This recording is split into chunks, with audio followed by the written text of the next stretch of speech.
મજલિસે ફૈઝે સુલેમાની તથા મદરેસાએ અનવારુલ કુરાન તેમજ મરહૂમ યુનુસ લતીફ ઓરાવાલા ટ્રસ્ટ દ્વારા આજરોજ લિંબાયત વિસ્તારમાં એક સમૂહ લગ્નનું આયોજન રાખવામાં આવ્યું હતું, જેમાં મુખ્ય મહેમાન તરીકે હજરત કારી અહેમદ અલી ફલાહી, હઝરત મુફ્તી અનસ સૈયદ, સના ખાન મુફ્તી અનસ સૈયદ તથા હજી જુનેદભાઈ ઓરાવાલા હાજર રહ્યા હતા। હંમેશા લોકોની સેવા કરવા માટે તત્પર રહેતા મજલિસે ફૈઝે સુલેમાની તથા મદરેસાએ અનવારુલ કુરઆન તેમજ મરહૂમ યુનુસ લતીફ ઓરાવાલા ટ્રસ્ટ તથા આજરોજ લિંબાયતના આમ અને સ્કૂલ ગ્રાઉન્ડના એક સમૂહ લગ્નનું આયોજન રાખવામાં આવ્યું હતું, જેમાં 46 યુગલોનું નિકાહ કરવામાં આવ્યું હતું। હંમેશા લોકોની સેવા કરવા માટે તત્પર રહેતા મજલિસે ફૈઝે સુલેમાની તથા મદરેસાએ અનવારુલ કુરઆન તેમજ મરહૂમ યુનુસ લતીફ ઓરાવાલા ટ્રસ્ટ દ્વારા ગતરોજ લિંબાયતના આમ અને સ્કૂલના ગ્રાઉન્ડમાં એક સમૂહ લગ્નનું આયોજન રાખવામાં આવ્યું હતું, જેમાં 46 યુગલોનું નિકાહનું આયોજન કરાયું હતું।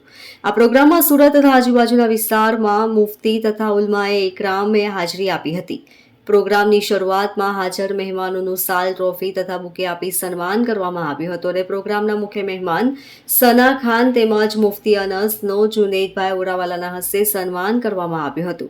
આ સમૂહ લગ્નમાં 46 યુગલોનું નિકાહનું આયોજન રાખવામાં આવ્યું હતું, જેમાં દરેક યુગલને ઘર વપરાશમાં વાપરવામાં આવતી તમામ ચીજવસ્તુઓ આપવામાં આવી હતી અને વધુમાં કારી અહેમદ અલી ફલાહી સાહેબે જણાવ્યું હતું કે આવનારા સમયમાં આનાથી પણ વધુ આયોજનો કરવામાં આવનાર છે, જેથી જરૂરિયાતમંદ લોકોને સાથ સહકાર મળી રહે અને સુરતની મુલાકાતે આવેલા સના ખાને મીડિયા સમક્ષ વાત કરતા જણાવ્યું હતું કે આવા સમૂહ લગ્નમાં પહેલી જ વાર હાજરી આપી છે અને આવા સારા કાર્યને જોઈને તે આશ્ચર્યચકિત થઈ ગઈ છે અને ભવિષ્યમાં પોતે પણ આવા કામ કરવાનો વિચાર વ્યક્ત કર્યો હતો। बिस्मिल्लाहिर्रहमानिर्रहीम, अल्हम्दुलिल्लाहि रब्बिल आलमीन वस्सलातु वस्सलामु अला सय्यिदिल मुरसलीन। अल्हम्दुलिल्लाह इस वक्त हम और हमारा सारे इतना बड़ा मजमा ये अमन ग्राउंड में जमा हुआ है। लिंबायत अमन ग्राउंड में हम लोग जमा है। यहाँ अल्हम्दुलिल्लाह 46 कपल यानी 46 दुल्हे और दुल्हनों का निकाह अभी हो गया है अल्हम्दुलिल्लाह। और ये बस अब हमारी दुआ है कि अल्लाह ये दोनों में मोहब्बत पैदा फरमावे। ये जो रखा है ये तो गाइडेंस ऑफ ये मजलिस फैज़ सुलेमानी है, इसी तरीके से guidance of late Yunus Latif ओरावाला ट्रस्ट है और मदरसा अनवारुल कुरान है और महाराष्ट्र मुसलमान समाज है। बहुत सारे ट्रस्टों ने मिलकर माशाल्लाह इस काम को तरक्की पर लाए हैं और आज ये जो रौनक नज़र आती है बहुत सारे ट्रस्टों की मेहनत है। सामान में बहुत कुछ है जो सामने रखा हुआ है, बाद में आप उसका फ़ोटो भी ले लेंगे। उसमें कबाड़ भी है और पलंग भी है, अलमारी भी है और किचन का सारा सामान भी है और किचन का सेट भी है। और यानी एक घर में जितनी चीज़ों की एक इमरजेंसी में ज़रूरत होती है वो तमाम की तमाम चीज़ें अल्हम्दुलिल्लाह पहुँचा दी गई है। मुख्य मेहमान में सबसे पहले तो बहुत सारे उलमा किराम है जो हमारे लिए बहुत मोहतरम है और हाजी जुनेद ओरावाला है और अब्दुल्ला रेलवे है, रईस प्लास्टिक है, रईस शेख है। और उसके अलावा जो मेन मेहमान हमारे हैं ये इस तरफ हमारे मौलाना अनस साहब बैठे हुए और हमारी बहुत ही प्यारी बेटी सना खान वो भी यहाँ पर तशरीफ़ लाई है। अल्लाह इन दोनों के आने को और हमारे मुफ्ती अनस के अब्बा जो है सैयद अली, अल्लाह इन तीनों के आने को यहाँ पर कबूल फरमावे। मैसेज यही है कि इस तरीके से सोशल काम करते रहे, हमारे हिंदुस्तान की तरक्की को आगे बढ़ाते रहे और हम ये कोई भेदभाव न रखे। हमारे अपने और हमारे हिंदू भाई, हमारे सिख भाई, सबको हम साथ में लेकर यतीम, गरीब, मिस्कीन, बेवा, लाचार, मजबूर सबका काम करते रहे, क्योंकि हमारे नबी सल्लल्लाहु अलैहि वसल्लम का एक इंसानियत का पैगाम है, तुम ज़मीन पर रहम करो, आसमान वाला तुम पर रहम करेगा।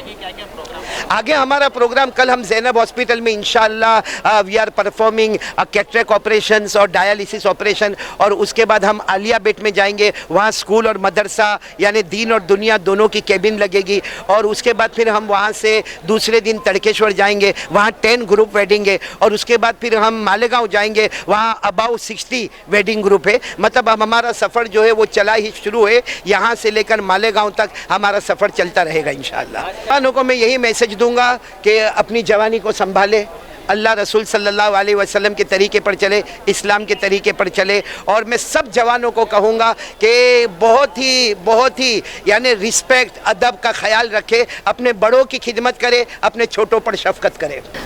जी ऑब्वियसली बहुत अच्छा लगा इस प्रोग्राम में आके। ये मेरी लाइफ का पहला समूह लगन है जहाँ पे मैं पार्टिसिपेट करी हूँ, एज इन लाइव बैठकर देखी हूँ। और काफ़ी सुना था ऐसे इवेंट्स के बारे में, बट कभी जाने का मौका नहीं मिला। तो जब अनस ने मुझे बताए तो मुझे काफ़ी एक्साइटिंग भी लगा, to be very honest, because obviously आप देखना चाहते हो कि कैसे होता है। एंड आई थिंक बहुत ब्यूटिफुली एग्जीक्यूट किया है कारी अहमद अली साहब ने और उनकी जो पूरी टीम है। 46 लोगों का निकाह हुआ है, which is so amazing. And बहुत अच्छा लगा। निकाह वैसे भी ऑफ कोर्स सुन्नत है, हमें करनी चाहिए, जल्द से जल्द करनी चाहिए, जैसे कि कारी अहमद साहब ने भी कहा और इवन अनस ने इनफैक्ट स्टेज पे कहा कि हमें कोशिश करनी चाहिए कि अगर आपकी निकाह को डिले ना करे, और जैसे निकाह होता है ऑब्वियसली उससे बरकतें होती है।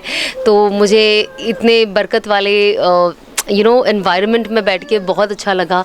एंड आई थिंक हम सबको कहीं ना कहीं अपने तरफ से हेल्प करनी चाहिए और ऐसे इवेंट्स को मोटिवेट करना चाहिए, इसके अंदर पार्टिसिपेट करना चाहिए, चाहे आप किसी के साथ मिल के करें, चाहे इंडिविजुअली करें, लेकिन आई थिंक ये करना चाहिए बिकॉज ऑब्वियसली लोगों को ज़रूरत होती है, ज़रूरतमंद होते हैं। आप जैसे भी उन्हें सपोर्ट करें, चाहे फाइनेंशियली करें, चाहे इमोशनली करें, या फिज़िकली आप उनके लिए कुछ करके दे दें, भाग दौड़ वाले काम जो कहते हैं। तो आई थिंक ये बहुत ज़्यादा ज़रूरी है, बट आई थिंक बहुत अच्छा इनिशिएटिव है एंड आई होप ये काफ़ी लंबा चलते रहे। देखो, मैंने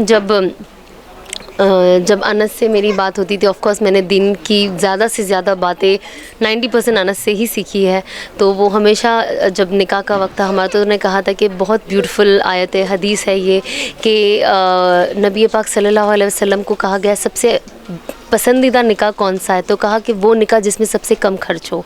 तो आई थिंक जब आप ऐसी जगह पे जाते हैं जहाँ पे सबसे पहले गाना बजाना नहीं होता है, आप शैतान के एक तरीके से महफिल में नहीं हो, सेकेंडली बहुत कम लिमिटेड बजट में निकाह होता है विच इज़ अगेन सुन्नत, एंड ब्यूटिफुली जो सुन्नत शरीयत तरीके से एक्चुअल निकाह होना चाहिए, तो ऑब्वियसली आपको ऐसे माहौल में बैठ के अच्छा लगेगा। एंड आई थिंक ये हमें ज़्यादा से ज़्यादा प्रमोट करना चाहिए, नॉट बिकॉज हम यहाँ पे एक इस तरीके का निकाह है, बट इवन इंडिविजुअली जब हम अपनी ज़िंदगी में हम अपनी निकाह करें तो हम कोशिश करें कि उसको जितना सिंप्लीफाई करें और जितना ईजी और सुन्नत के मुताबिक रखें उतना बेहतर होगा।